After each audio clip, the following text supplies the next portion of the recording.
river fishing, tackle reviews, tournament fishing, and an all-around good time.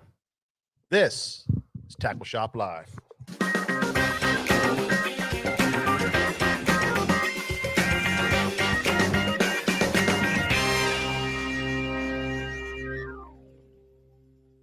What's happening? What's happening? How we all doing? Robert Donahue, how you doing, Robert? Stephen Daniels, how you doing, Stephen? Pretty weird. Yeah, Bart Hollis is in the house. Kyle, how you doing? Man, William Barnes, Robert Donahue, what's happening, guys? Dylan Wills. Hey, Mark, how you doing, Mark? Keith Howard, Eric Albright. Yeah, man. Yeah, George, the tournament is on. I do have an announcement on that. John Kopp, how are you, John? Andre, as always, how you doing, brother? Todd Lingle. Don Roeder, what do you say, Don? Michelle Renee, what's up? I see Hollywood Approves in the house. Yeah, Joey Order, how you doing, Joey? What's happening, buddy? Good hearing from you, pal. Chuck Rife. Chuck Rife. What's happening, Chuck? Old school Chuck right there, man. I tell you what, I had a bunch of good times with him fishing the old Potomac River. You remember them days, Chuck? Absolutely. Pam Enoch. How you doing, Pam? What's happening? Where's Charlie? He's probably sitting right next to you. I guarantee. Roland, how you doing, Roland? Mike Barr, how you doing? Well, we got a great show for you guys tonight, as always. Got a lot to talk about. My name is Mike Acord, for you don't know. This is George Acord, and behind the camera is cameraman Nick. How you guys doing? All right? Everybody's good? Oh, just wonderful. Yeah. Is it Thursday already? It's Thursday. I mean, it seems like we just did Tackle Shop Live a couple minutes ago. I know. I mean, Nick's been in here every day this week, so I don't know what day it is. What's happening, Nick? Usually. Oh, it's all good. We got a lot coming up. Yeah, man. Absolutely. We have been filling the old calendar, haven't we? We have, absolutely. But one of the announcements I want to give is, and there was some question about it, is the Conowingo Bass Series Open tournaments down on the Conowingo pool. We were worried about the river conditions for this weekend, but it's a go. We are definitely going to have the tournament. I was just talking to Brian Setlock, who runs the tournaments. He is the river did not go as high as it was going to go, so it's only going to 8 feet, and that's nothing for down there. Conditions should be safe. Those are conditions for lots of violent hook sets and bent rods. Yeah, that's exactly what it is. It's going to be a really great fishing trip down there. It's going to be a great fishing day. You got a rising river, man. That's just a combination. Well, that's kind of something we're talking about tonight. Yeah. That's a key ingredient to river fishing. And we are going to get into river fishing tonight in a big way because we're going to tie it into our tournament fishing up in La Crosse, Michigan, Wisconsin. Yeah, it's close. Somewhere, Michigan, Wisconsin. Yeah. I mean, geography was not one of your strong suits. I didn't say I never said it was. I'm all screwed up because that's on the Mississippi River, La Crosse, Wisconsin. That's where the championship tournament's taking place right now. Yeah, and I knew it was up there somewhere in one of them northern regions. Northern regions. That's beautiful country. Well, I've been screwed up. We were invited to go to Park Falls, Wisconsin, with St. Croix in September, and so I've been researching all that, and we just territory. Yeah, I was just kind of confused. That's okay, but it's okay to be confused. Yeah, I got a hatch coming off over here. Brian Heisley, how you doing? Jonathan Kerr, how you, pal?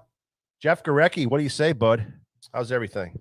Oh, we got a bunch of people loaded up on the old machine here. We do, man. We do. We got a great. We got Facebook. Yep. We got. We got a great show for you. We got some YouTubers in the house. And we like to welcome everybody from all. YouTube and Facebook. We appreciate everybody stopping by.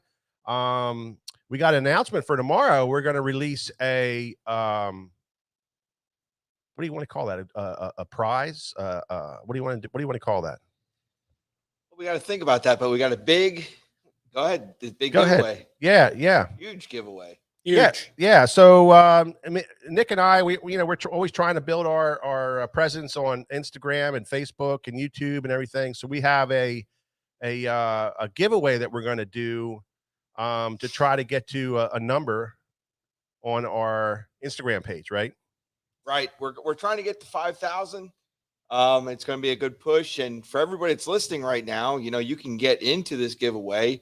Just pay attention to our YouTube, or not YouTube, Instagram. Yep. Follow. And tomorrow it's going to be posted. Yep. So tomorrow we're going to post a contest. We're giving away a big old $250 plus tackle pack. And Nick went shopping. He was here the other day, and he went shopping, and he said, "Well, what do you want to do?" And I said, "Nick, you pick the best stuff out there, man. The hottest tackle. Some of the new stuff we got. We got all kinds of cool stuff." So Nick's going to have that up tomorrow. All you got to do is go onto their Instagram page and like and share, and that's it. Yeah, the rules will be on there, but you're going to want to pay close attention because, like Mike said, we got some really good stuff. Everything we talk about on Tackle Shop Live every week is on there. Yeah. So definitely, I saw it. Definitely go over there. It's pretty sweet. Yeah, we're giving this away. And we really want to make a push. So tell your friends, pass it around, make sure you share it so we can get to 5,000 quickly. Because if we get to the faster we get to 5,000, we're gonna give it away. Somebody's gonna win this. It's a great package. I told him, I said, don't, whatever you think, pal, just go ahead and do it. I don't want to be that guy. You be the guy. So Nick picked all the hot stuff. You'll see that all tomorrow on Instagram. So go over there and check it out and register for that chance to win that. So thank you so much. On the IG. Oh, yeah. Is that what the kids say? IG on the IG. Is that what it is? That is correct. Dang. There you go, George. See that? You nailed that, pal. I'm not even on the IG. Yeah. John Heiser, how you doing, buddy? Thanks a lot, buddy. I appreciate it. So also, I'm getting a lot of mail from guys. I brought something up, and this is the third time I'm talking about it, but I brought something up the other week about tournament fishing, and I got some positive feedback, and then I started getting some negative stuff about tournaments and the effect on tournaments to a body of water. And first and foremost, we are pro tournaments. We fish tournaments. I mean, George fishes, fished all kinds of tournaments. He fished the Bassmaster Classic twice. Tournaments have been really, really good to us, and we love fishing tournaments. I fish tournaments whenever I can. So we all do. Nick does, George does.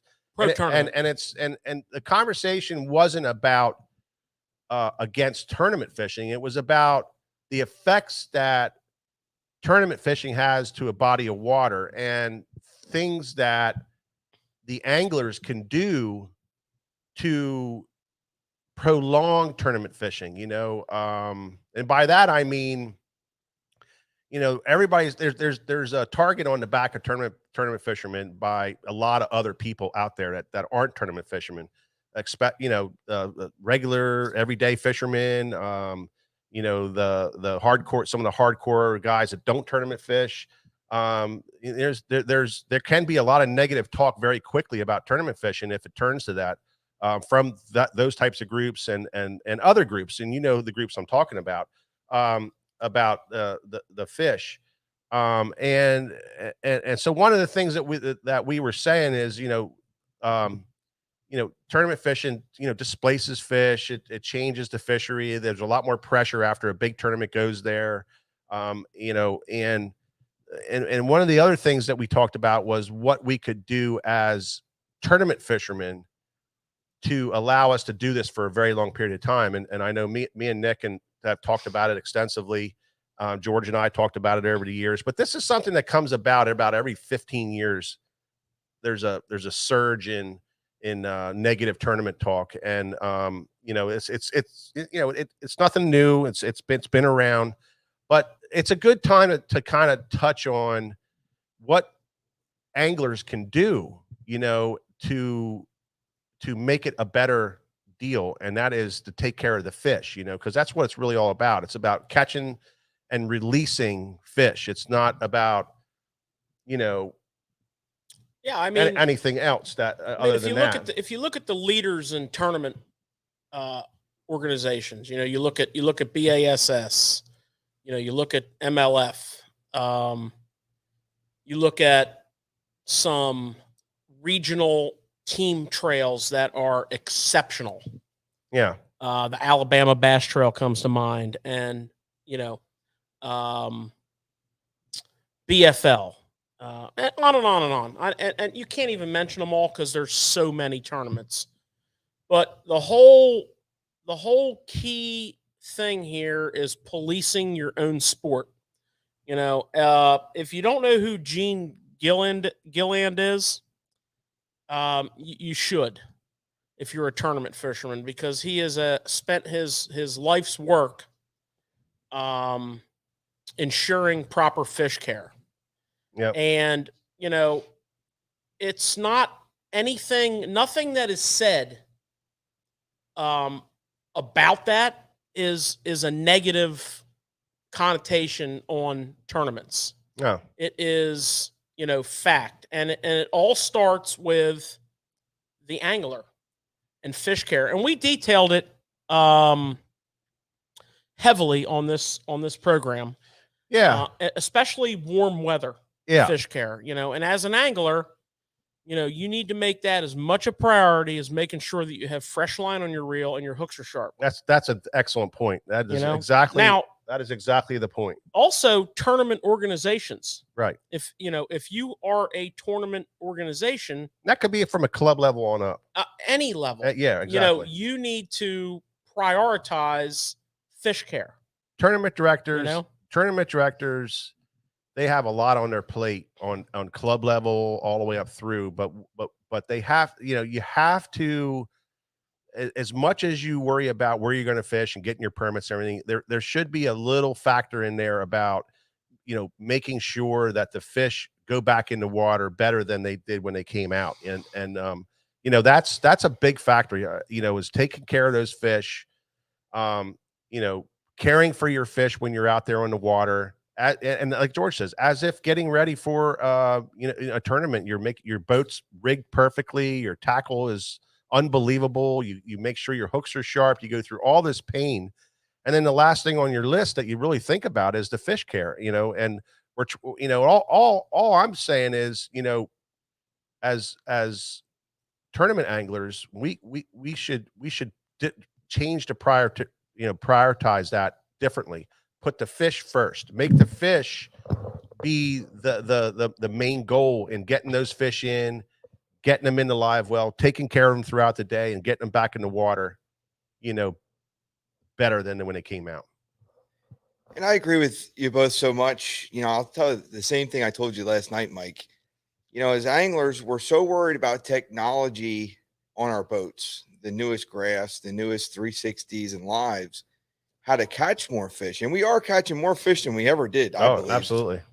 We got to take care of them a lot more. Yeah. Because more people are finding these sweet spots. Yeah. And they're cleaning these areas out. We got to keep replenishing them with what we're taking out. Yeah. And I think the big organizations like Bass and MLF and some of those, they can do a lot more to educate people. Not that they're not doing a lot at their weigh-ins, because they do. They take, unbelievable care of their fish. They, like George said, they got guys that work for them, and they pay people to make sure that the fish are in good condition going back in the water. But they have a great platform to educate people. So that's what I'm saying. I'm saying there should be a lot more of that. There should be. Yeah, I mean, just simply Google Gene Gilland and read his procedures for proper fish care in your boat, and then do that. Yeah. And it's not, it's not a big time consuming thing, but you need to devote some time to it. Yep. First and foremost, make sure that your live well is in tip-top condition and operating properly. Correct. And when you turn those recirculation pumps on, turn them on and let them run. Yeah. You know, that is a key ingredient there. And, you know, use your ice, use your live well treatment, follow Gene's advice. Who's the woman that does the fizzing uh video? That is She's fantastic. okay. Also. So she's with the New York Federation Nation. Her name is Barb. I can't think of her last name at the moment, but she has gone, you know, and taken fish care of deep water fish to the next level. Absolutely. So and there's some good stuff floating around on that too. And the reason I'm bringing that up is because we're into that right now. We're into that type of thing, and that's anywhere from these local lakes that you fish. Yeah, it's everywhere, all the way through to, you know, where you see it a lot, which is on the Great Lakes when you're catching a lot of fish out of 25 feet plus levels. And I'm just shocked in here how many people come in and have no clue that you have to fish. Well, I mean, it's something that we have to learn. Don't know. You know, we just have to continue to learn. What do you got, Nick? So her name is Barb Elliott. Barb Elliott. Yeah. Correct. If I reached out to her because I'm heading up to the St. Lawrence, and you want to make sure you're doing the right thing, and if they reach out to her, she can hook you up too with. Oh, absolutely. Whatever. She is a guru on that, and I mean, as far as the fizzing aspect of things, I mean, she has a really good fizz kit that she sells at her cost. She's at these tournaments teaching anglers how to fizz fish. She is at these tournaments fizzing fish. You know, you catch a 6-pound smallmouth out of the St. Lawrence River, and that's a teenager. Yeah. You know, and if you put that fish in your live well, yeah, and it's got you know, an expanded swim bladder, that fish is gonna suffer internal damage all day long. And if you release that fish at the end of the day, it's going to float on the surface of the water until a seagull comes down and eats it. Yeah, it's going to die. Because it can't swim back down to the depths to release that pressure. So, you know, that's another level, another peel of the onion. Yeah. But, you know, I think the big thing is fish care.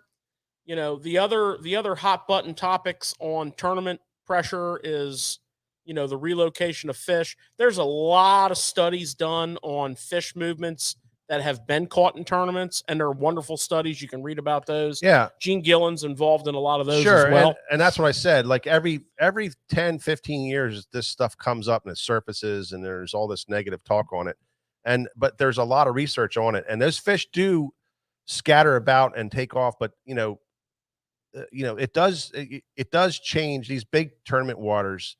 You know, when you're having such success and the pressure is magnified on those bodies of water, you're going to have some change there. You know, pressure changes fish. It just is what it does. The relocation of fish is something that, you know, I don't see a fish swimming back 90 miles. It's just not going to happen, man. It's just, they're just not going to do it. So, well, I mean, everybody's entitled to an opinion on that. But science and fact is fact. Now, they don't go 90 miles, bro. Yeah. And I'm not even debating it with you. Yeah. I'm not discussing that. I'm not debating that with you. You have your opinions on that. I have mine. You know, the other thing is the positive side of things is that most bodies of water that are popular tournament destinations have robust fish populations.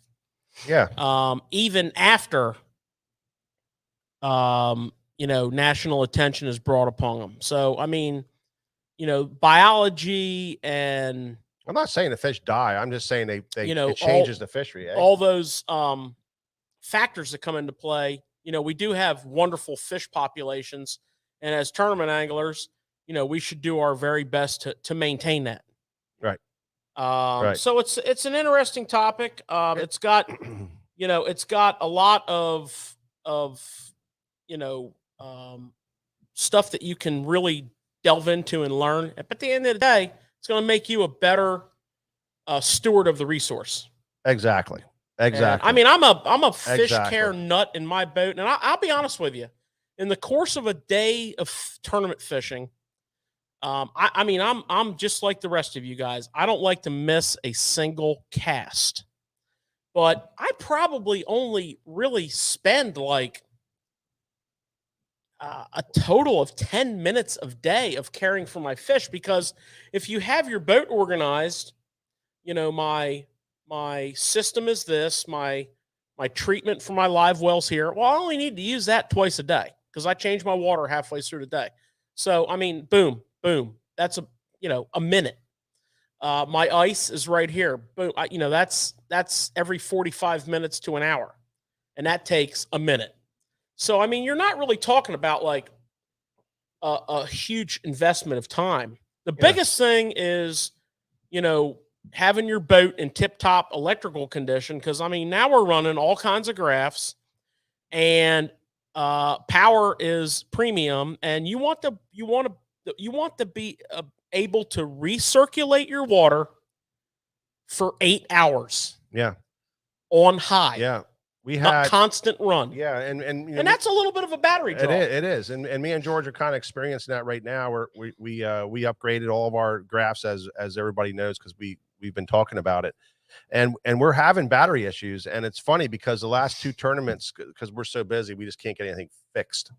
But our last 2 tournaments, we turned off electronics so that we could run our live wells the rest of the day. And it was only for the last hour and a half of the day, but we had it. That's what it wasn't. Turn the live wells off. Well, I just don't feel you can be a high-level tournament angler without 5 graphs and 2 power poles and a spot lock trolling motor. Yeah. Plus, you got to have a cool-looking jersey. And I got all those boxes checked off. But one thing I need, I need some batteries up in this sucker. Yeah, and so you have to do what you got to do, and that's what we did. We had to shut off our stuff, and we left the so we could have our live wells running constantly the way they needed to be run. And George did. I mean, he's our live well maintenance professional on our boat. And I didn't. Does that come with a pay bump? It might, but he does great. It's ice, and it's the catch and release formulas that are out there, the G juice, the whatever you use. Maintaining that all day long, making sure the fish are good, checking on them regularly like everybody does. But so just to kind of recap on this, and so everybody kind of understands, we are pro tournament. We're very, very pro tournament. We are all about tournaments. Tournament fishing is our life. It's why we got into this business. It's what our reputation has been based on for 35 years of tournament fishing. And it's all about that. But at the same time, we can police our own, and we can say things to people that aren't doing it right.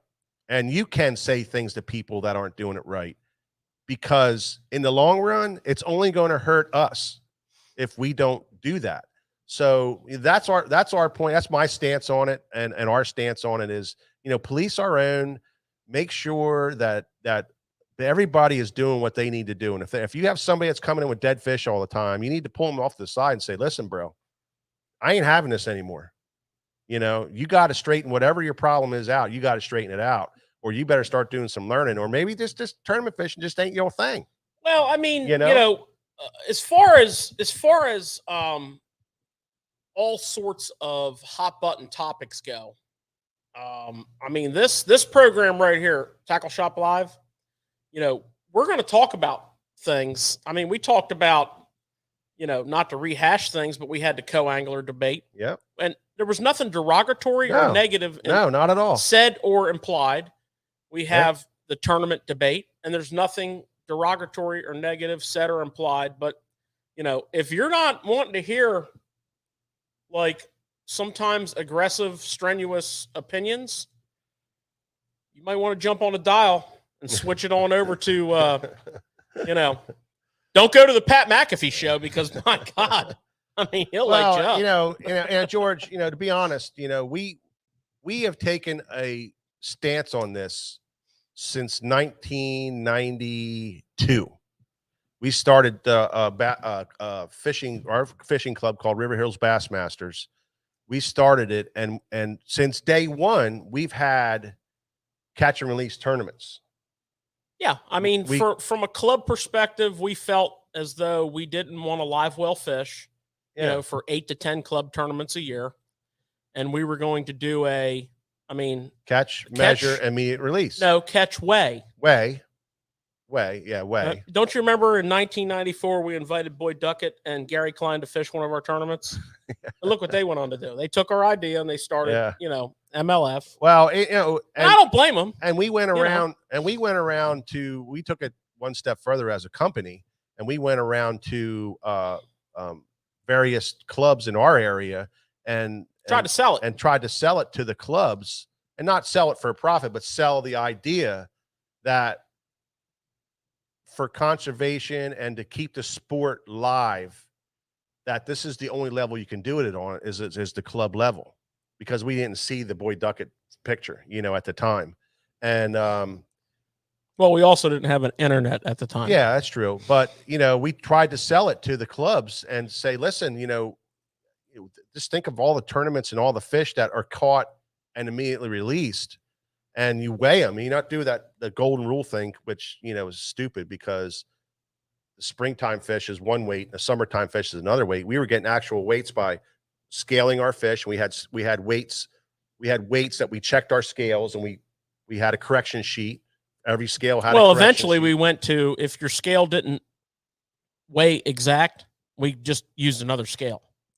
Yeah. You know, we used to do a correction sheet to try to adjust the scales correctly, and it worked perfect. It just took a lot of paperwork, but eventually we said, you know what, let's just buy like 25 or 30 scales and check them, and whichever one's red dead nuts on. Yeah. It's a great system. It is. And ever since then, since 1992 to this date, it's still catch, weigh, and release in our club. And it's not our club anymore. Well, no, you know, but you know, it's still going. Sports club. It's still going. And they do really well with it. You know, it's fun. And I think the only thing it doesn't do is it doesn't give you that, you know, that what do you want to call that when you bring the sack into that. I mean, it's the excitement of the weigh-in. Yeah, you the know, excitement of the weigh-in. You just don't bring the sack back to the scales, you know. Now, when money is involved, the bigger money is involved. I mean, that's what Todd Liggle is saying here. He said that, let me bring this up for you guys to read. If I can bring it up here. You know, he's saying that, you know, if it's for the money, then you have to do regular weigh-ins. If it's not for the money and it's for the catch and release aspect, then you can do the MLF format. And there's apps out there now that you can do on a club level, and it tracks everything right there. You can weigh your fish just like they do. They got the nice clips that you clip right on the fish's mouth. It doesn't hurt them. You don't have to poke any holes or anything like that. Yeah, it's very humane, and it's very quick. It's very easy, and those fish can go right back in the water. And on the club level, where you're winning maybe $150, $200 for first, you know, why not? Why not do it on the club level? Well, just think of all those fish that are. We all evolve as anglers, from our techniques to our technology to our tournament. And you know, when I can't tell you over the years how many cull fish when we had puncture tags. I mean, I can't tell you how many fish I blew that freaking tag and pinched it shut. I mean, that was accepted practice. And then one day somebody said, whoa, this is not good. Yeah. So, and that was a tournament angler that said that. Yeah. And we all said, you know what? That is not good. You know, I'm catching fish that are split from here to here. It's impeding their physical, you know, feeding activity. Yeah. And we were all wrong. And now everybody has to do it. We all use, you know, conservation type clips. Yeah. And that is for weigh-in tournaments, that is one great example of evolving. Yeah. So and that's the thing. You know, we always have to involve you know, as an organization, we always have to evolve with everything that you do in life. And this is just one thing where, you know, we want to keep the sport lively and growing all the time and be able to do this forever, right, Nick? That's what I said. Absolutely. We were like, you know, we want, this is something we want to do. We don't want to have these problems. And you know, Nick's seen some stuff over the years. I've seen some stuff over the years that just, you just can't have it, and it's not good for the fishery. It's not Well, good for the fish. and Darren Green makes a great point here. The whole kayak tournament situation has evolved out of a need to do measure and release because you don't have live wells on kayaks. And, they adapted to a system to prevent, unscrupulous people from cheating by going with an identifier. Yeah. And a picture. Of course, there's been some unscrupulous people out there that figured out a way to cheat against that. It's in every sport. And and guess what? They got them. They adapted. They've overcome this last tournament that was on the river that we were so excited about. Mm-hmm. They had to use a very specific board. One company made the board. You had to use that board. The picture had to be taken in such a manner with the identifier, all because of some unscrupulous anglers in the past who were doing some pretty disgusting things to cheat. But, it made kayak fishing better in the long run. So, the kayak guys, they adapted to having to release fish. A lot of local anglers who are tournament anglers have adapted to the MLF format. There's a summer league that fishes locally here. I think it's on Tuesday nights, and they do MLF has an app. They do the MLF tournament. Every fish counts kind of a thing. So, listen, evolution of the sport has brought us to this point. And, almost all tournament anglers that I've ever encountered are what I would call conscious of taking care of the resource. We can always do better. I mean, we always try to be better at fishing. We always try to be better with our technology that relates to our sport. No matter how good you are at fish care, you can always do better. There's somebody out there that's got a system that you can adapt. I would say, again, Gene Gilland, he is a pioneer. Barb Elliott, she is, devoted her life to preserving the resource. I would say read up on what they're doing, put your system together. Enough said. Let's move on. Yeah. Yeah, absolutely. So I just wanted to touch on that tonight. It was kind of a hot button that we kind of encountered, and I kind of, when I first started talking about it, I knew it was going to spur something, and I wanted to do it on purpose. And we weren't prepared to talk about it at the time, and we didn't really want to talk about it at the time, but it was something that I like to bring up. I always like to stir up the pot a little bit.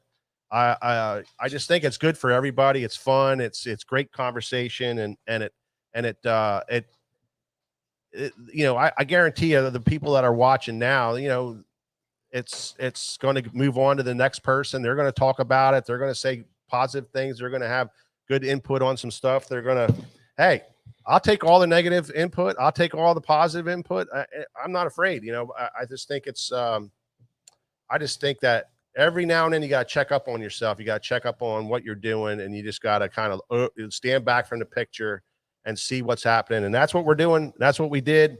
So we appreciate that conversation. That was fun. That's good stuff. But thanks for all the good comments on there from everybody. Tom Mills checked in there. He fished a lot of tournaments over the years. And Richie Hall, thanks for your information. Darren Green, thank you. Thank you, everybody. Todd Langle. That's all good stuff. So crack a 5-star, bust out some music, and let's move on. So let's move on. Right now, it's going to be tournament talk.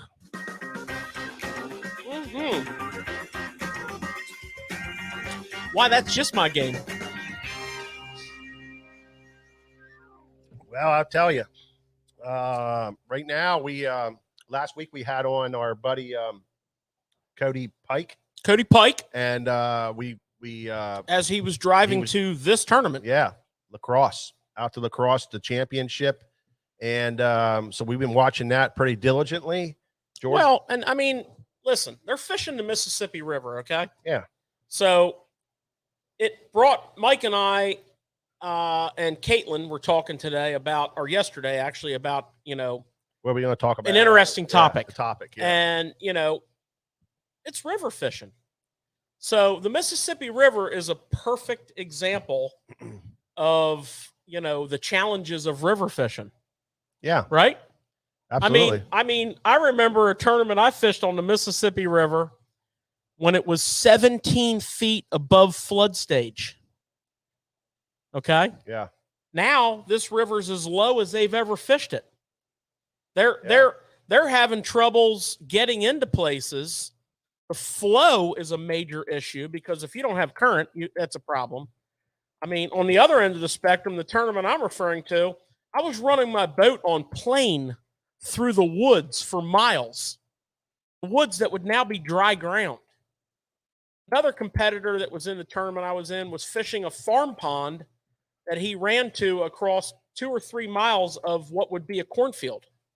And then he jumped up into this farm pond to fish. So, rivers can be very extreme. Our own river here, prime example. Last weekend, we were at the lowest water levels that we've had all year. Tomorrow, we're going to be 7 feet above that. Yeah. So, it's a great topic. We love talking rivers. We've got the Mississippi, we've got the Susquehanna, name 100 more, all the tidal water rivers that flow into every bay and estuary in the country. They're all phenomenal fisheries. Last night, I was watching a program on the Yakima River out in Washington. Mm-hmm. The Columbia River, which is a beast of a river. Beast. And, there's things about river fishing that you, as an angler, need to pay attention to. Yeah. To be better. And this tournament is highlighting that. So, you know what I'm saying, Mike? I'm telling you. Well, here's let's break down.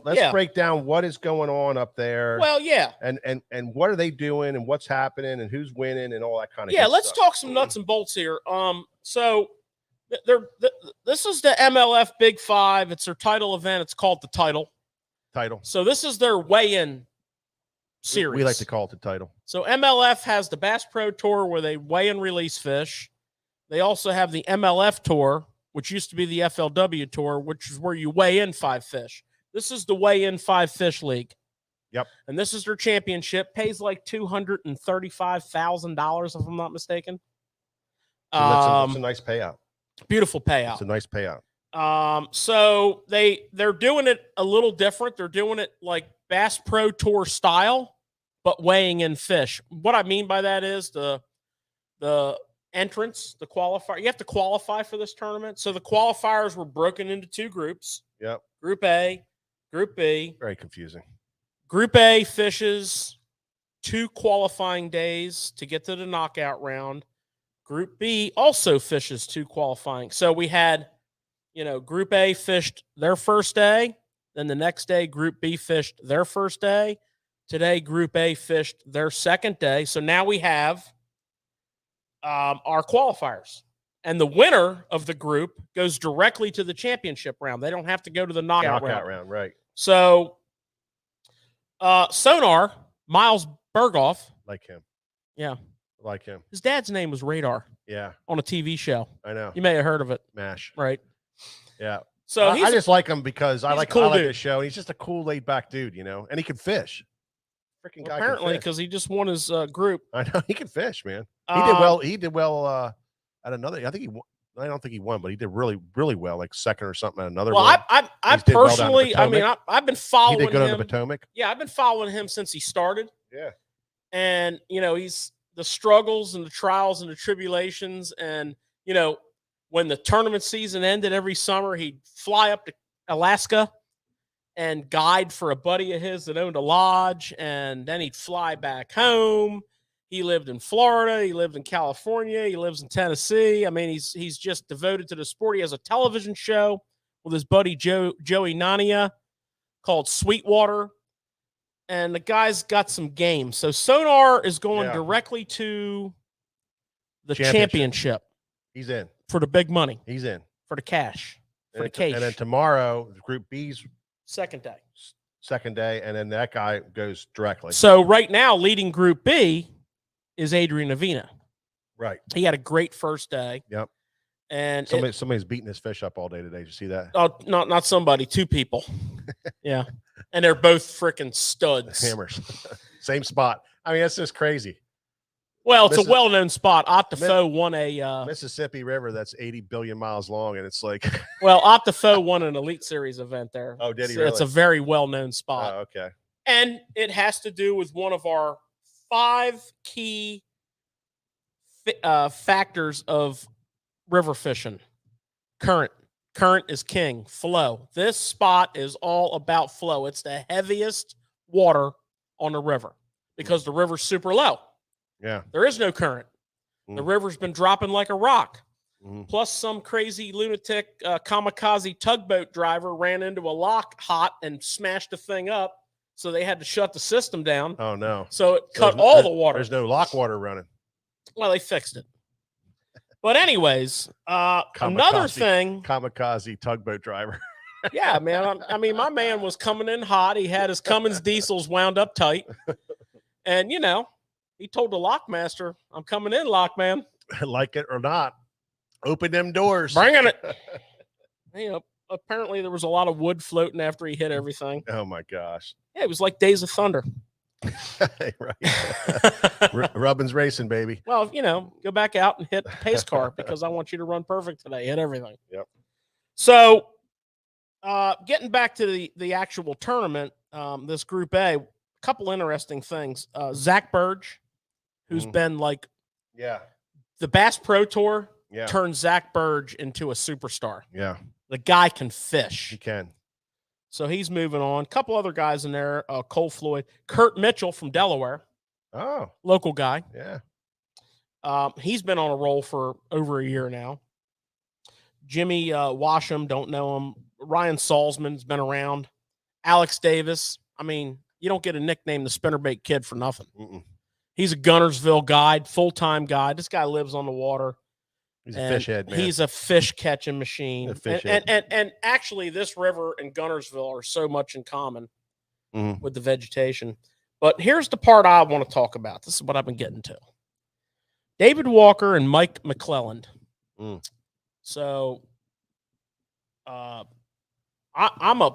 a long-time tournament guy. I spent my whole life tournament fishing, and I relate to these guys. David Walker and Mike McClelland are 40-year vets. So, I mean, you pick up a thing or two in those times, and when the fishing's tough, look who's in the top 10. Okay?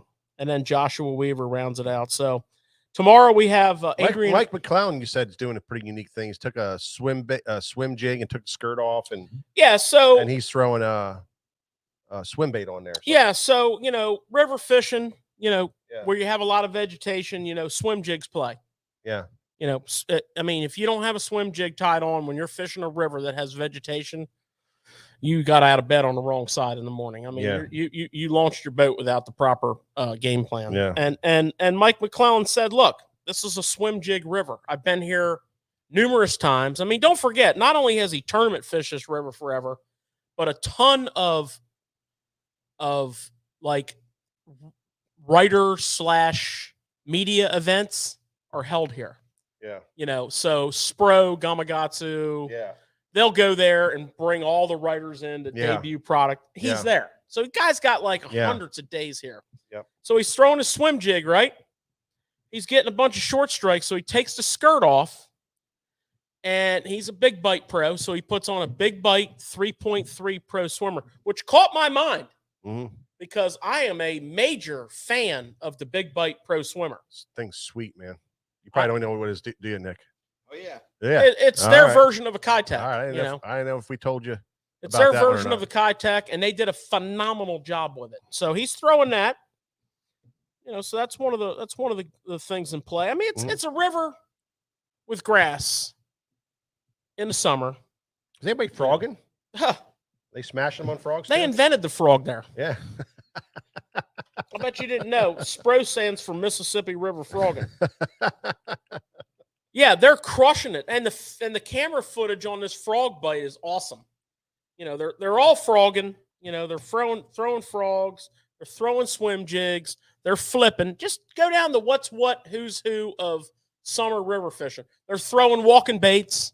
They're throwing pop-Rs. They got schooling fish coming up.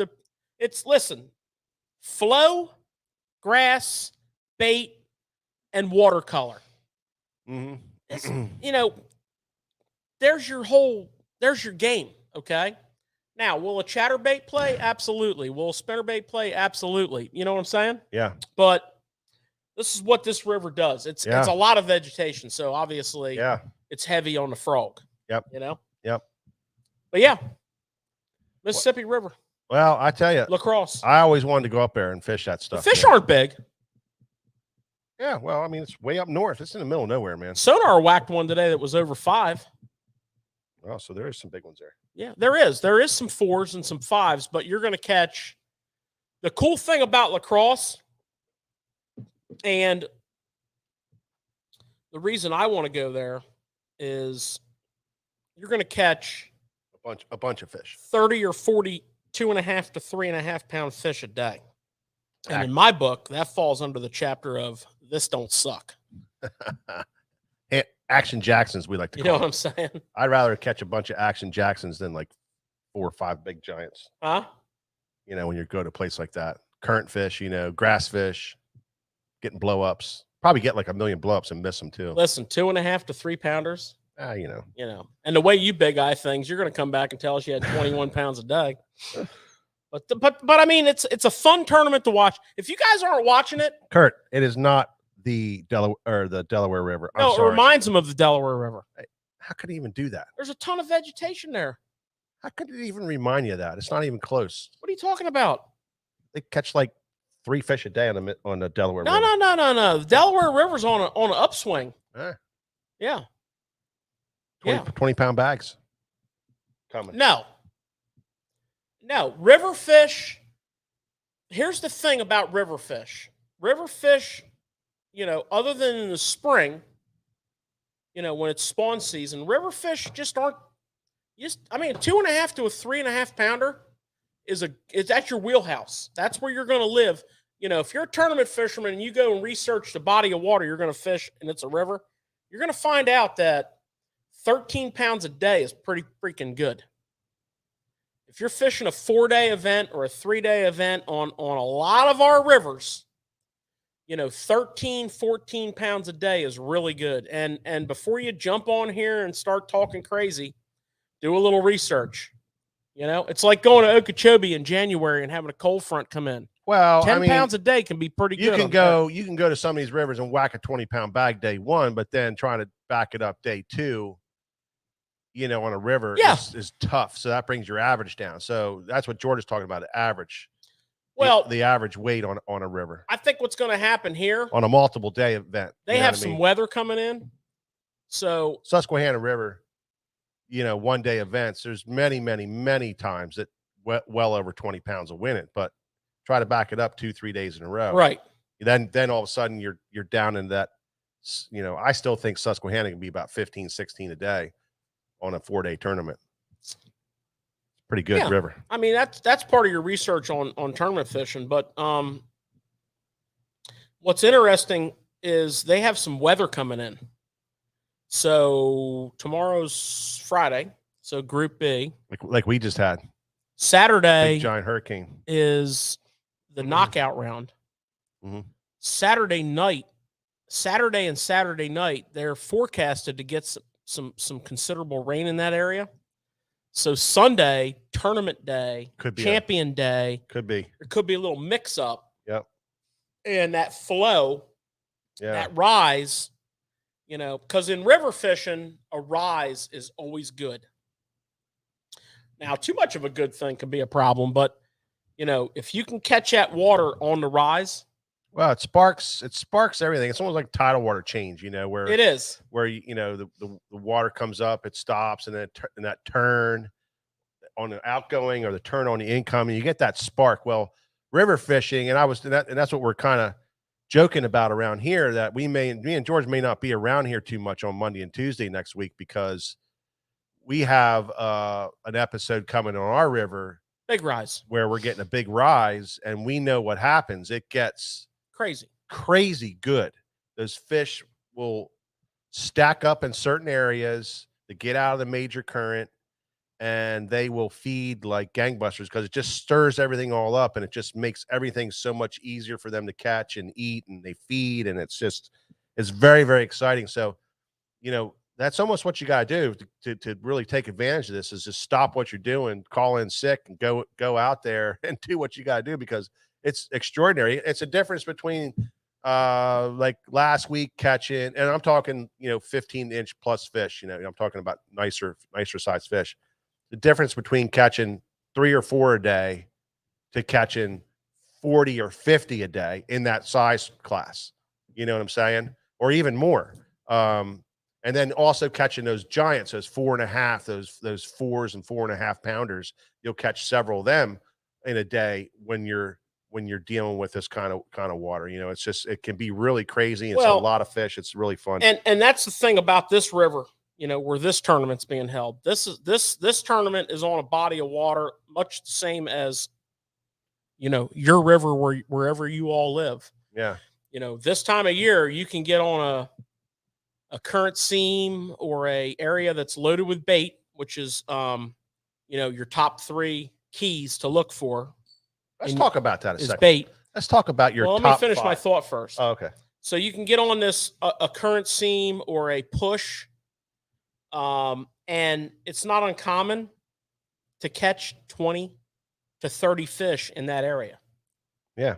Because the current is there, the bait is there, the cover is there, they're there. And not only that, they're constantly coming to that area.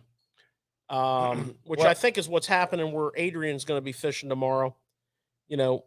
These fish downriver can feel this current, and they're following that flow. Well, I found that when you have a rise, the pockets become, when you have a bigger rise, the pockets become more of a player than when the water's like it is right now. So a lot of those eddy pockets that you would say, oh man, there's got to be fish in there. There's no fish in them. They're in the seam. They're in the current themselves. They want that current hitting them. They want that current in their face. So they'll be from the edge of the seam into the current, because the bait fish will go back in that's kind of dead water. They'll kind of hang out in there, and they know that's where they don't want to fight that current. So they're back in there, but they mess up and come out there a little bit. Not only that, you got other bait floating down. Now, what's interesting, and it really again, what's happening in this tournament mirrors everywhere. And here's another thing that happened in this tournament. They had a very mild winter. Yep. They did not have a massive shad kill off. Gizzard shad don't like the winter. They didn't have that big shad kill. Mm-hmm. So they had a much higher population of shad for the spawn. So they have way more shad and different size classes of shad than they would normally have. Okay. So, recognize that on your river where you live.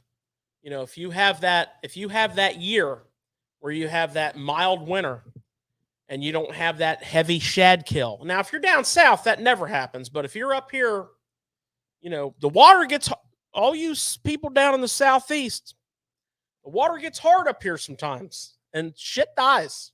Oh yeah. So. Oh yeah. This is a great, this tournament is so much of a learning experience for all of us everywhere we live, because the bait is playing big roles here. Yeah. And to Mike's point, as that water rises, those feeding lanes become much more defined, and those fish become much more aggressive because they're like feeling it, and the bait's being forced past them at a much higher rate. So they use the term a lot in this tournament of a bite window. When you have low, lazy water, you have the very narrow bite windows when fish turn on and they turn off. If you follow this sport live on this show here, you'll see the score tracker go nuts all over the river at approximately the same time for approximately the same duration. Mm-hmm. Well, as that water rises, It lasts. It It goes. It does. lasts a lot longer. it can be an all-day affair Right. because the bait's being funneled, There's a lot more movement of the bait, and it's constant. and it's being pushed. Yeah. It's being pushed in those spots, especially in a year when you have a lot of bait. Yeah, exactly. Okay, so exactly. When it's you're all tied when together. you're seeing all right? that all together. Right? That's absolutely. So It's a you know, matrix. so when the water's like maxes out, and we call that the crest in the river, when it comes up to that crest, then those pockets become even more of a player because now the river's at its raging amount, and those fish definitely don't want to. You know, the pockets become smaller, and fish don't want to fight that major current. They're looking for a place to get out of it. Exactly. So they're moving into those pockets. Water's being eliminated. The pockets are getting smaller, and the fish are getting concentrated, and that's why you have these spectacular holes where you can catch 25 or 30 fish out of one hole and never move. Also, not uncommon. Also, your bait choices are going to change. Right. Okay. So fish are aggressive. Right. You're gonna put away the anything finesse, and you're gonna go to everything power. So if that happens in this tournament on Sunday, you're gonna see the chatterbait, the spinnerbait, and the crankbait play a much bigger role. Probably the swim jig as well. Well, yeah, I think the swim jig, the stuff they can get through that, because the grass is still there.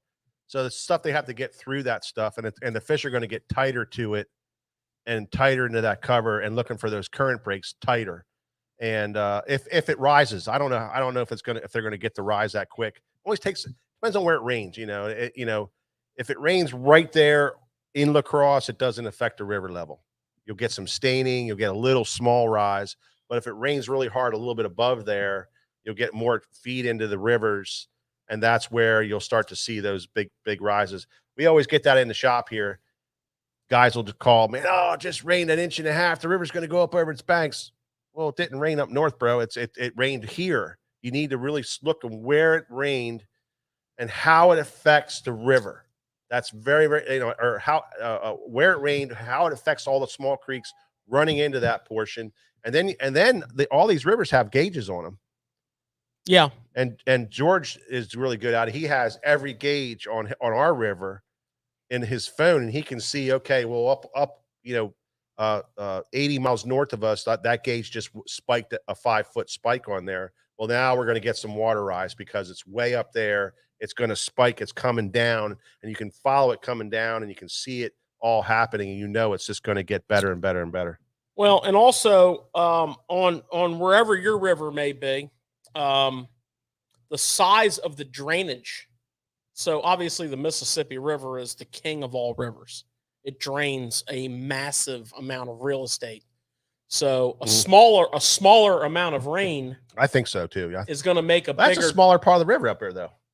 Right, but it's still the actual area that it drains is bigger. Still the river's not big, but the area that it drains is huge. Isn't the Susquehanna River also one of the huge drainage areas? I mean, when it talks about it is, but not as far as like east to west mileage. Oh, it's because it's flatter out there and not as many mountains. Yeah, ranges. it drains such a bigger area. So on the Mississippi River, not as much rain over a bigger area is going to have as much effect as a ton of rain on a smaller area. I guarantee you, those guys need to know that about your river. I guarantee you, those guys are checking you're going to be checking their gauges big time tomorrow night. Oh yeah, they're looking at it.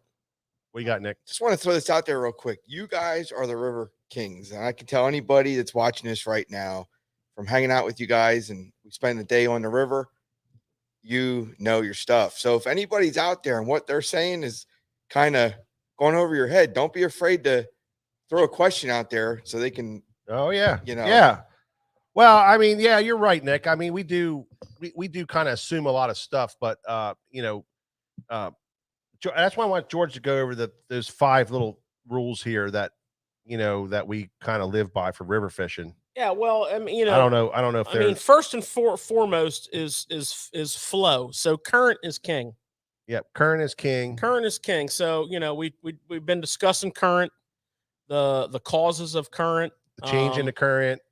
When you want to be in that current, when it's at its lowest. Not only that, when you don't want to be in the current, but recognizing the source of the current. So you can have a low river but you can have a tributary that's been affected by rain, and that tributary can be a major player.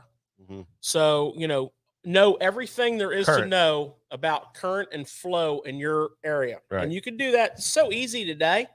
Oh yeah. There's gauges that are updated constantly everywhere. Everywhere. They're on like every creek. I mean, it's and my biggest advice there and Mike's biggest advice there, wherever it is you fish, whatever river you fish, find the gauges, monitor the gauges, but most importantly, know what those numbers mean. right. In other words, make a note somewhere. You will not remember. You can't, if you're watching 5, 6, 7 gauges on a river system, you can't possibly remember right which number means what. Yeah. What's a super low number? What's a super high number? Then watch that gauge and follow it. Usually the first prediction is much higher than what's actually going to happen. Yeah, it changes every day, especially on a big chain, a water movement change. You'll see it changing a lot. So the second thing about rivers is grass. So grass is extremely important, and almost all rivers have them. Now, not all rivers have smallmouth. And not all rivers have like hydrilla or milfoil or whatever. Eelgrass. Or eelgrass, but you got to determine the vegetation. Yeah, you want to know the grass. You want to find the grass. The grass is very key because the grass is integral part of the bait fish's life. The bluegills, crayfish, the shad, the crayfish. Yep. The fish use it as cover. Obviously, we're not going to get into grass fishing, but there, you can be a river fisherman in Florida and have a certain type of grass there, or a river fisherman on the Mississippi River and have a different type of grass there, but it's still an important key element. So, find the grass, know the grass. And I'll tell you something. Grass is also an indicator of a healthy river. Oh, it is. It is. If you see really good years where you have really good grass, it's a really healthy river. And normally you're going to have a better fishing year because there's more cover for everything. There's more places for the freshly spawned fish to go into and grow and get better, and it just promotes better fishing, and you'll see that from year to year changing, when the vegetation goes away. Yeah, and if you're on a river fishery that has a very good smallmouth and largemouth population, do not kid yourself in how the smallmouth will relate to the grass. You think of grass, you think of largemouth. Watch this tournament and relate it to your fishery. If you're a Susquehanna River guy, or if you're a Mississippi River guy, or many of the other rivers in our country that have an awesome population of both, do not think that those smallies will not eat a frog. Do not think that those smallies will not use that grass exactly in the same way as largemouth. I mean, these guys are catching smallmouth on frogs. They're catching smallmouth flipping, punching. So, don't stereotype yourself and limit yourself. Great question there. Talk about fish that are, when on a river system. The other thing you have is a lot of dams, on the river, or locks on, like, as the Mississippi has. So you have other sources of current that are not always running. So Jeremy, what you're seeing there is when the current is not running, especially on a steady, regular river that's not high, it's not low, it's kind of like your steady river. The companies only run at certain times when they profit the best on electric. So they may have a little burst of water flow in the morning. They may have another burst at 1 o'clock. They may have another burst at 3 o'clock, and then they might run for a while in the evening. That's a triggering device for fish. I mean, it's just like a change in the river. It's changing what's going on. It's taking the bait fish, it's gathering them up, it's pushing them around, it's making them disorientated, it's flushing the bait to the bass, and the bass know they're They know what's going on. They know that they're not going to sit there and chase bait fish when there's no current. They're going to let the bait fish come to them, and that current is bringing them to it, and it just triggers a feeding frenzy. We see it on our river all the time. If you can be sitting there waiting and waiting and waiting, nothing happening, you might catch a fish here and there. As soon as they turn that water on, it's like 10 seconds and you're catching fish. Yeah, it's absolutely amazing. So it's a triggering device, just like any other current. But this one stops and it goes. So it's artificial. It's artificial. It's an artificial one. So and it's more common on a reservoir, and a reservoir, is a river run impoundment. Yeah, but it's closed off on both ends by dams. Yeah, they're smart, Jeremy. They're smart. So sometimes they're smarter than you are. That's a major player right there. The third thing that we talk about a lot in river fishing is bait. So if you're if you got the flow and you got the grass, but you don't have the bait, you're not going to catch any fish. So, the bait, goes hand in hand with those other factors. Exactly. And, generally it's some form of shad, gizzard shad, threadfin shad, some type of shad. Could be a nice river minnow, shiner type fish, depending on where you hail from. Could be bluegill. Could be crawfish. Well, crawfish on any river is a player, period. Player. All the time. So you got to know your bait. You got to be around bait, and this tournament that we're watching, it's amazing how these fish are coming up schooling all day long. They're blowing these fish. They're blowing these shad up. So, the bait is very, very important. And the fourth thing that's really important in river fishing is watercolor. Okay, so what I'd like to say about that, and these are rules that I learned in my life of fishing rivers, if the water gets dirty, when that water first gets real dirty, that's a bad thing. You want to avoid that area and try to find that clean water. But after a very short period of time of a day or two, and those fish get to chance to accustomize themselves to that dirty water, then that dirtier water is important because those fish will become accustomed to it. It's what they have to deal with, and it makes them more aggressive. So, pay attention to your watercolor. When that water first gets dirty, things like mud lines are very important. Things like the blended water between the dirty and the clean is very important. But the dirty water you want to avoid. So you want to look. In other words, you're eliminating water by avoiding muddy water. But after a day or two, it reverses. Well, the thing that we see a lot, and this is on most rivers, especially where it rains. So, there's times where it only rains, on one.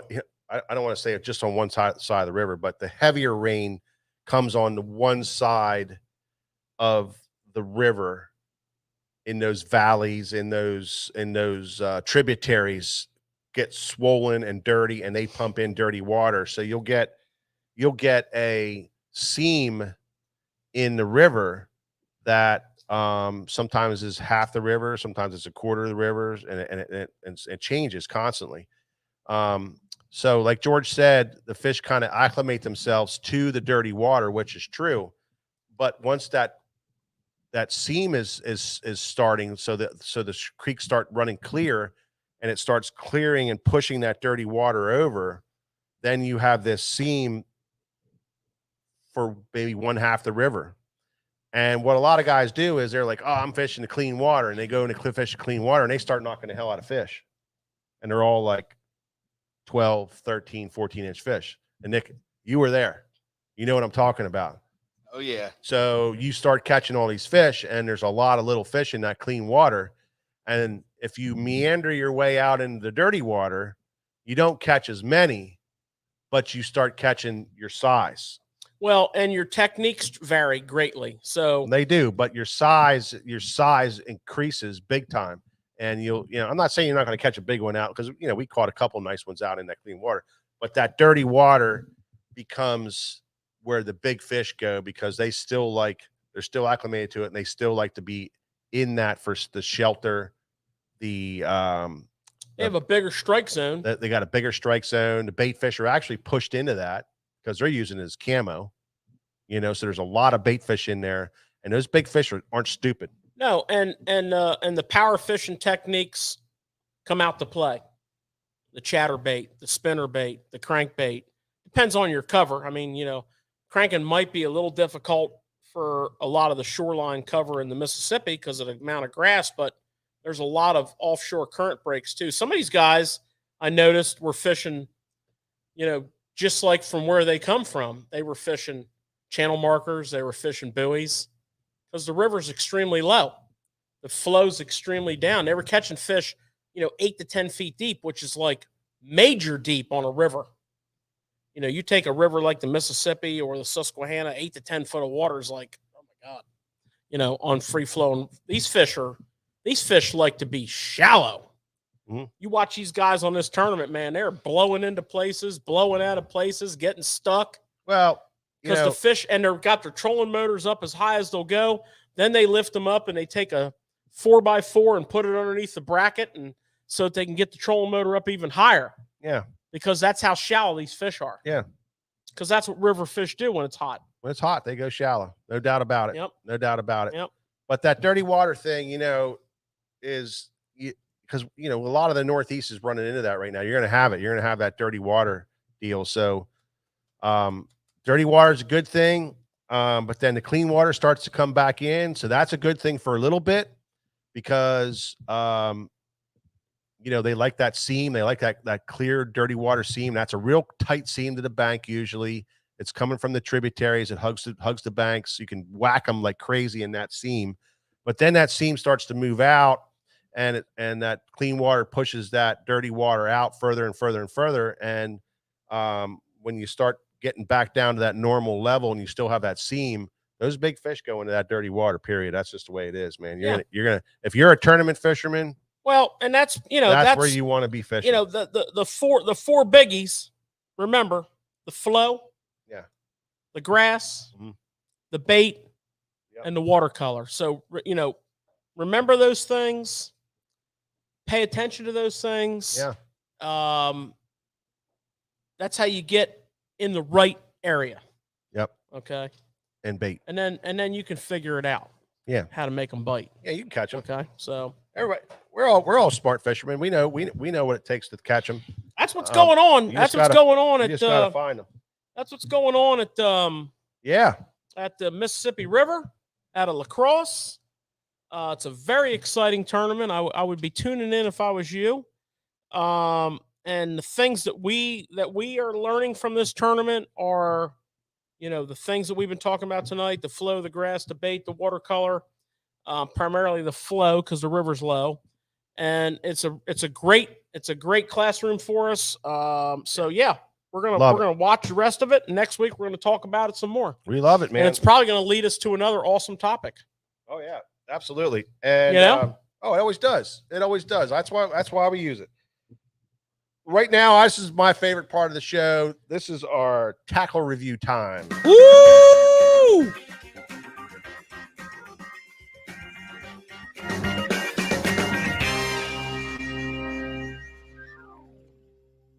Well, it wouldn't be Tackle Shop Live unless we talked about tackle, and we had another exciting week of getting a bunch of tackle products in. And what we want to do today is break down a couple of our new products that were just released, and they should be all up on the interweb. The majority of them are. We're actually going to talk about a couple products that aren't yet. Okay. And only because they're very limited availability. Okay. And we want to let everybody know before they sell out. Yeah, I mean they're going to go away real quick. Yeah. So let's talk about this weird freaking thing. That's the bounty fish. Look at this thing, man. It's a super fluke super size with all kinds of ridges on it. Well, it's a swim bait. It's a super fluke. Look at the ridges. They're so deep. I mean, they're 1/8 of an inch deep ridges on there. This is a very durable plastic. And the cool thing about it is it has this. It's got a mesh joint in it. So you're going to Very durable. It walks the dog like a Zara Spook. Real well. What's this thing called? It's called a bounty fish. Bounty fish. It's made by Jackal. It's got a molded in hook pocket. You Texas rig it. You rig it like a super fluke. It's very light. You can walk the dog with it real well. You can weight it and swim it. What was that other bait that had that mesh in it years ago? Savage Gear used to have a Yeah. Senko with that mesh in it for Yeah. wacky rigging. Yeah, but then there was I think there was a Bass, not a Bass Assassin. What was that thing that had that mesh in the I inside? don't know. It's like a soft plastic jerk bait. I'm not sure. Huh? I'm not sure.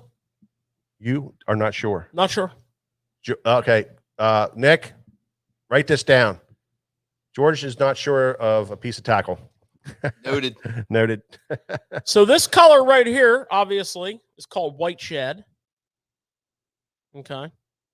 And I'm thinking you're going to want to rig this. This is a 158 bait, which means, if you think about in terms of a jerk bait like a 110, this is a 158, so it's a bigger bait. I'm thinking you're going to want to rig this on about a 5/0 wide gap. It's bulky bait. You could even do a belly weight. Oh yeah. Okay. Very so we unique. have the white shad. We have the dark green pumpkin blue. So it's almost like a chocolate. Yeah. It's almost like a chocolate. Yeah, I'd call that more of a chocolate than a green pumpkin. But what do I know? I'm not from Japan. What's that thing? That's a nice, Prism shad. that's a nice one. That's like Prism shad is And like an the Arkansas reason shiner. these colors are the way they are is this is a buoyant plastic. Right. So when you get that buoyant plastic, Right. your colors aren't. right. This one's called strong black. It floats. It's a floating plastic. It's a very buoyant. So the bounty fish is one of several new Jackal baits that are coming out for next year. We got them in limited quantities. You're Yeah. gonna have to call the shop if you want some. Yeah, there's not a lot of There's not a on lot of them. They got a little bit of them in. They spattered them across the market, and we were fortunate to get some of them. And they're not going to last very long. So if you want them, give us a call at the shop. We'll make sure you get a pack and you can try them. If it's not for everybody, but it's something that's pretty cool and that's bouncing along. Yeah. So the other thing is we are taking care of a lot of our back orders on some flatworms, and we also have some quantity for general consumption, although it's limited. We have 30 count bulk packs of flatworms. Okay. We only have two colors. We have green. Boom goes a dynamite. Yeah. We have green pumpkin. We have goby. Yep. We have limited quantity. There's not a lot. There's 75, 100 packs of each. 30 count bags, $19.99. Not even going to put them on the website. Not worth it. All of you with back orders, we are, as you've probably got a phone call from us, and for those of you who haven't, you will. And all of you guys that are listening to this show can call in and get some. So that's another reason why you want to listen to Tackle Shop Live. We have some flatworms that we're filling some back orders with. We've been calling our pre-order / back order list and offering, to do what we can to fill those. Shipping is starting to free up a little bit on some Maxcent product. We are high priority with Pure Fishing, as evidenced by receiving 75 bulk bags of green pumpkin flatworms today. Boom. The flatworm phenomenon is lasting a lot longer than I thought it would. It's and I was wrong about the plastic when it first came out. This is legit stuff. All of that Maxcent plastic. We've been fishing it. We've all been fishing it now. We've all had success with it. It's a legit gig. There's something definitely going on with it. You even have bulk plastic generals back here. I do. I have bulk 5-inch green pumpkin generals. Yeah. I didn't want to bring that up. I haven't had time to put new hinges on the front door. We So need ball bearing. So they are. Hinges. They're bringing these hot baits out in these bulk bags because I'm telling you, these things are working, man. They're really, really working. There's a lot of guys fishing them. I've been fishing them. I've been fishing the general. I fished the flatworm for a couple of years now. It catches fish. I mean, there's no doubt about it. There's a lot of other stuff that catches fish too. Don't get me wrong. It's not the cure all for everything, but stay tuned because it definitely catches fish. Stay tuned because we are rapidly approaching a mushroom cloud-like delivery of flat max scent, flat everything, plus a whole bunch of new max scent that is going to be it's crazy. I mean, it's absolutely. I'm talking large, massive quantities of all kinds. And they of should stuff. do this. Everybody's like, well, why would they expand it all out? Because they can't even keep up with it. Well, they should because this stuff works. Well, they're about to be able to keep up with it. This is some good fishing plastics, and it's 2.0 crack. It really is. Gulp was 1.0 crack. I mean, look at Power Bait when it first came out, man. It was amazing stuff. It still has a great scent to it. It's scented plastics. Scented plastics are a very big deal. It makes a big difference on some days. It really does. And Power Bait's always been a player. Power Bait's always been. I mean, everybody fishes Power Bait. They fish the chigger crawl. Well, let me tell you what max scent is because we get asked this question a lot. Well, we haven't been getting asked this question too much lately because you can't buy any. But now that you're starting to be able to buy it, the question's popping up. So here's the deal. Max scent is Power Bait, plastic, Power Bait with a Gulp scent. So it's both. It's Power Bait and Gulp. The problem with Gulp is Gulp dries out. Right. This does not dry out. No. And I can tell you, when they first came out several years ago and our rep told us it wasn't going to dry out, I dumped a bag of them outside the store in September, and they were still pliable. No, you put them on March. top of the grill. Same difference. And they laid there until March, and they were supple. Then I took them out and caught fish on them. No, I don't think you did. I did. Don't you remember that day I whooped your ass? You lie like a rug, brother. You lie like a rug. I know. It's embarrassing. You lie like a rug. You should be used to it by now. Okay? I've been whooping on you. Do we really want to go there? I know you don't. I mean, George, the last month and a half, you've been in a slump like I've never seen ever in my life. I've been schooling your ass now and carrying you like some kind. I'm carrying you for these last several months. It's getting bad. You better turn yourself around. I'm just trying to let you build your confidence. You better turn yourself around, bro. I'm going to look for a new partner. I've just been letting you build your confidence. I'm going to look for a new partner. All right. Well, let's not get all bogged down on that. You started it. I know. Nick, he started it. I'm going to finish it. He sucks. I didn't realize you were so insecure. He sucks right now. He's a terrible fisherman. Can we talk about some reels? He's terrible. I wouldn't even want to. I don't even know why I put him on my team. It's embarrassing. You're lucky. Speaking of that, let me just address that real quick. Me and George will not be at the Sunday tournament. We have a conflict in our schedule. We're going fluking, and every year we have our Susquehanna Fish and Tackle Flounder Pounder trip down at the Delaware Bay, and it just so happened that it was scheduled. It was scheduled months and months ago, and it just so happened it was scheduled on this Sunday. So this Sunday we're taking all of our pro staff and employees down to the Delaware, and we're going to fish out of Indian River for some flounder, and we have a really good time doing that. And we do. I really wanted to fish this weekend, man. With this rising river, I was like, this is going to be epic. Yeah. That's all right. But that's all right. We'll fish next time. You guys next week. You guys will absolutely catch them. It's going to be great. You need to fish this week down there at that tournament. And you will have some great success, and you'll really see what that pool's all about in this. So yeah. Live on the water, Mark. We are trying to make this happen. Too busy. I mean, all we got to do is just bring the boat to work. And it could happen pretty good. So we're going to really try to make that happen next week for sure. Get on the water a couple hours. We have a busy week next week, but we definitely want to get on the water and do some live. I think the fishing is going to be great. So it could be some fun to do. So we definitely want to do that. Yeah, my back hurts, John, carrying this freaking guy along, man. It's just been terrible. Just terrible. I've never seen him not catch fish like this. He did catch a good one on our last outing. Caught something that was legit. Yeah, which he does normally. That's what he normally does. But just in a slump. I just put you in a position to excel. I find them.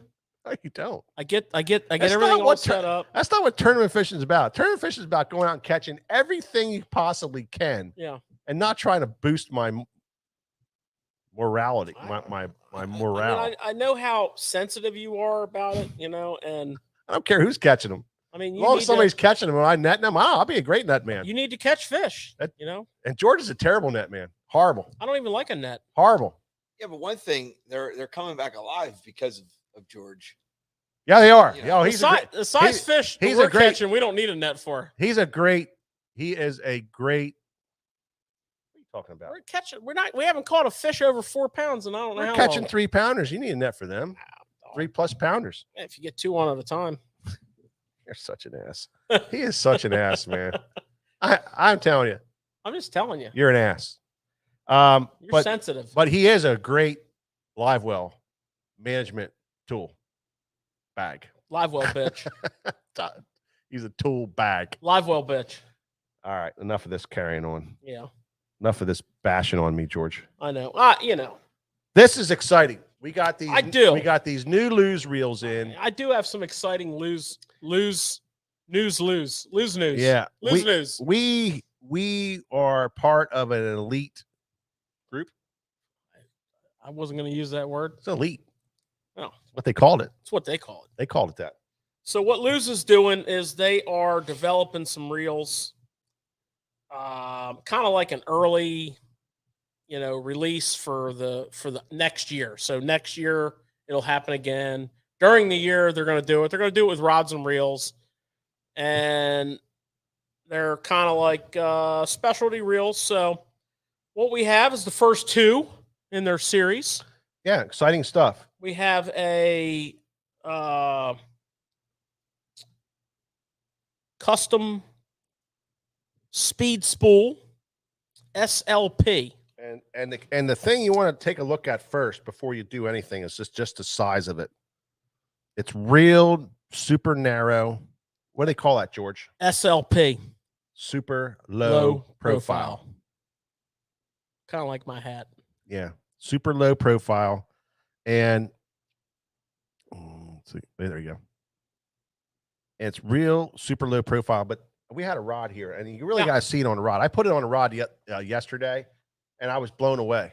So I have the custom speed stick that has that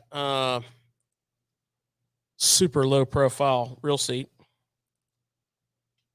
This ought to be what they call what's after super ultra low profile. Then put super and super together. You know what's coming back next? What does that equal? You know what's coming back next? What? Huge profiles. Giant, oversized round reels. That's going to be the next frontier. Huge, heavy, giant reels. Look how small that thing is. So I'm palming that. Yeah, look at that. That is really a special. I have massive bear grip type hands, so I mean it does. It does make it look. Well, why don't you hold them in your dainty little hands there and make it? What I want you to see right here. What I want you to see is this profile right here. Look at that. I mean, that is crazy low. And that's exactly what it is. But it still has a deep spool. The capacity is there. It has a lot of line capacity on them. Well, that one there, this one here that you're holding on this custom speed stick is called the Custom Pro Speed Spool. Yep. And look at the handle. It's carbon fiber. Okay. So you have both reels are using the same frame. So it's an aluminum super low profile frame. The custom has the C45 carbon side plates, And you can feel it in weight right away. A and B. Super light. The custom, this is the Custom Pro. The regular Custom has standard graphite side plates, both A and B. The Custom Pro has what they call a Dura aluminum spool, which is their lighter weight anodized spool. The regular Custom has a standard aluminum spool. So the lighter the spool, the lighter spool, faster. Lower startup inertia, more accuracy, longer distance. They both share the same gear set. They both share a machined anodized aluminum drive gear, and they both share what they call their P2 super pinion, which is their larger, heavier pinion that is bearing supported. What they mean by bearing supported is when you put it in free spool, okay, you disengage the pinion gear from the spool. It goes up, and the shoulder of the pinion gear rests against the bearing, which prevents the pinion gear from flopping around. Casting mechanism is the dual casting mechanism in the Custom Pro. Yeah, so the Custom Pro has a 100% centrifugal cast control system.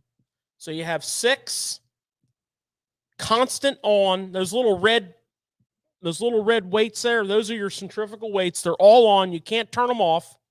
But what you can do is take the little brass ring. Okay, sorry.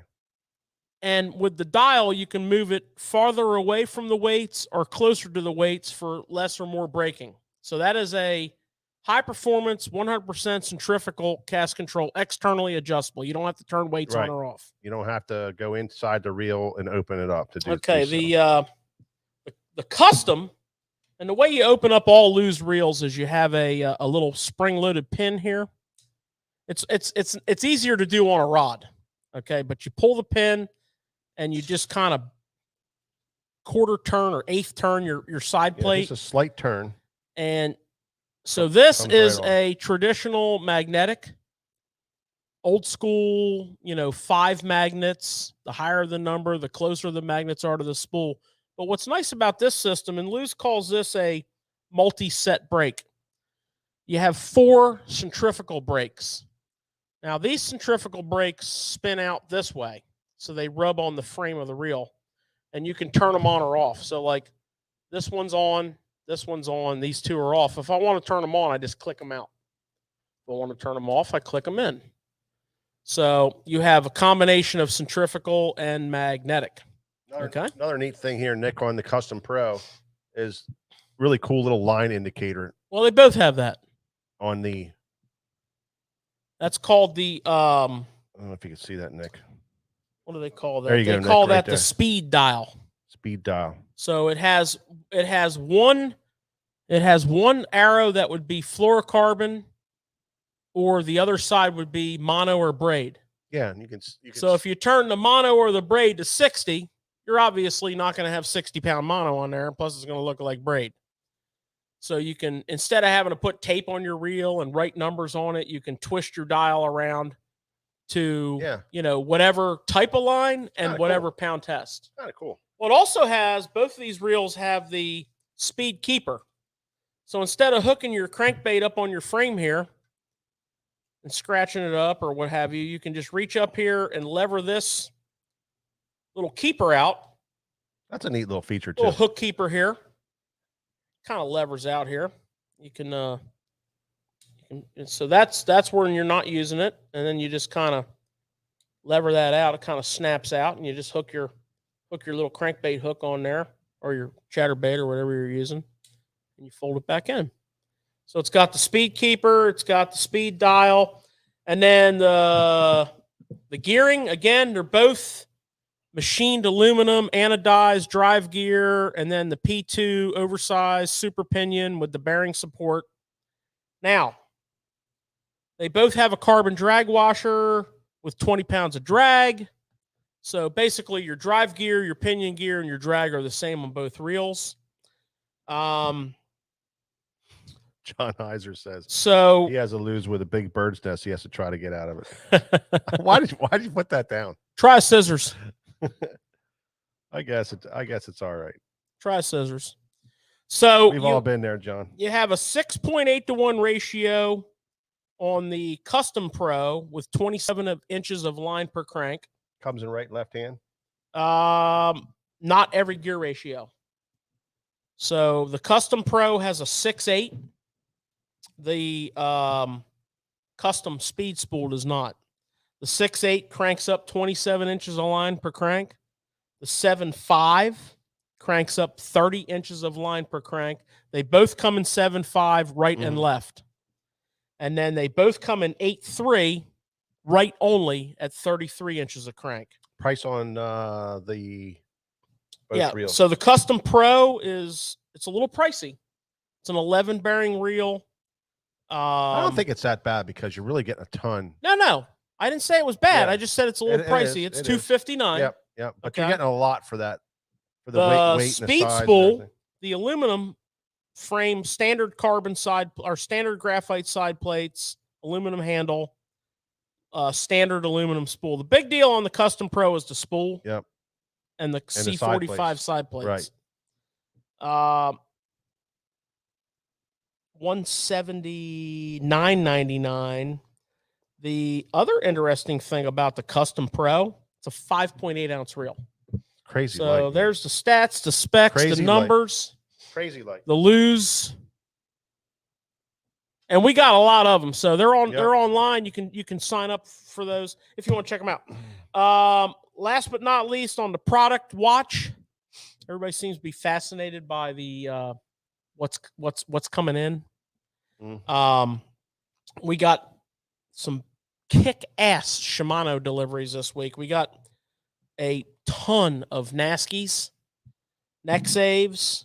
We have some SLX DC with a bunch more coming in later in the week. Corrado, a smattering of all different Corrados, some more Poison Adrenas. We got a bunch. And when I say a bunch, it's a relative term. We got like 10 Daiwa Zillion Gs in. Yeah. We had more than 10, but now we're down to 10. Yep. That Zillion G's badass. Got a bunch of Strike King in. Love Strike Oddball King. stuff from Strike King. By the way, the Hybrid Hunter, which was noisy earlier in the year, everybody was having a hard time getting them. Let me tell you something. They're here. That's a fish catching machine. That is. Everybody's catching fish on that thing. That bad boy is an awesome. The Junior is a badass shallow water crankbait. They're badass vegetation crankbaits. Yeah. Sign me up. Hybrid Hunter. I'll take it. So far, my favorite color has been the green gizzard. Yeah. I wouldn't be surprised if the MLF Big 5 tournament's not one on it. Because I'm pretty sure Adrian Avina is watching the show. Yeah. So that's all I got on tackle, Mike. Yeah. You know. Yep. I want to meter this stuff out. I don't want to get too bogged down. Yeah. And that's all I got, period. Well, I don't know about Nick. Cameraman Nick might have some hot button topics he wants to throw in there. He's a very controversial individual. The thing about the tackle right now is the reels are on the website. There's a bunch of other stuff that's been loaded on the website here these last couple of weeks. You got to call in on it, Max. A lot of stuff. The bulks. The Max Scent bulk you have to call in on. We're offering it to you guys first. Nobody really knows about it. Our listeners on Tackle Shop Live always get the first blast at that. So just call us. It's we have them, and nobody's going to be like looking for them because nobody knows we have them. And the bounty fish, you can call about those. Also, we'll have those. There's still a few of the limited edition Mega Bass crankbaits. George got a couple more boxes of those somehow. Okay, I wasn't going to go there, but there's a few of those. There is a new Mega Bass jerkbait. Oh. Where's it at? Is it here? Is anybody else watching this? Anybody listening? Is this something I can say? There is a new Mega Bass jerkbait that is going to have a limited release in 2 weeks. And I'll bet you can't guess which is one of the shops that's going to have some of this limited release. It's a collaboration between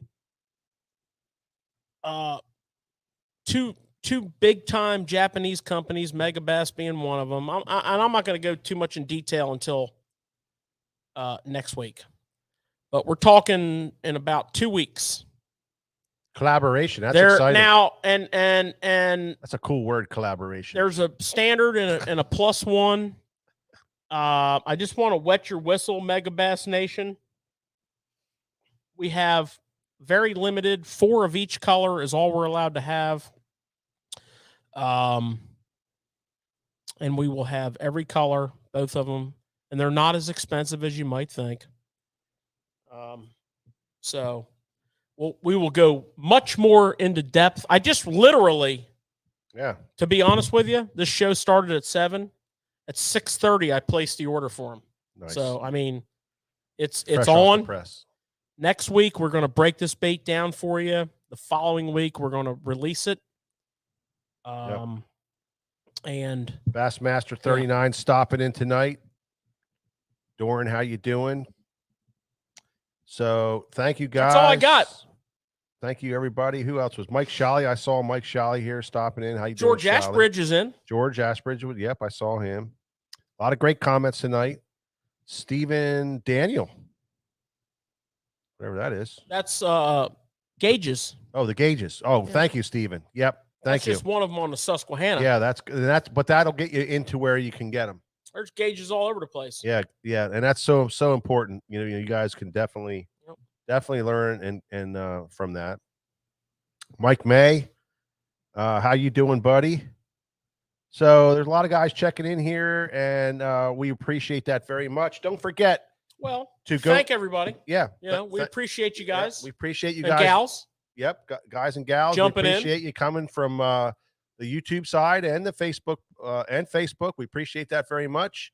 We're dual releasing this segment tonight to both of those next week medias. Same time, same station. And don't forget Instagram. Tomorrow. Big giveaway coming. Big giveaway. Not only is it big giveaway, but really look at the rules because you can get some extra entries. Ooh. If you follow the rules properly. You can get way more than one entry. See? Spread the word, and it's going to be huge. See that? Tricky like that. Nick, cameraman Nick is on it. Mike, and, send us home, buddy. For you guys who can read, make sure you read. Send us home, Big Mike. Post. All right, guys. Thank you so much for stopping by another edition of Tackle Shop Live, and we'll see you next time. Next time. I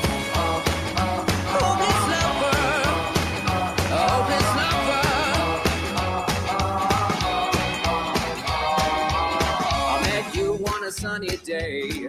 Right there, you took my breath away. Young and pretty, was it just a dream? The next day, you called me up. You told me I'm your little buttercup. You came over and you fell into my arms. Well, I know what I feel. Please tell me your love is real. You make me smile when I think of you. If I am down or when I am blue, I can't get enough.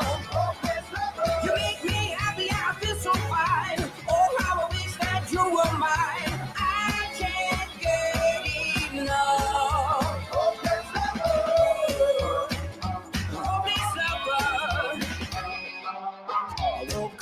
Soaked in sweat, with chills running down my neck. I'm going crazy from just the thought of you. A long blonde hair and your beautiful smile. Your sense of humor makes it all worthwhile. Don't make me wait, it's not a funny game. You know just what I feel. Please tell me your love is real. You make me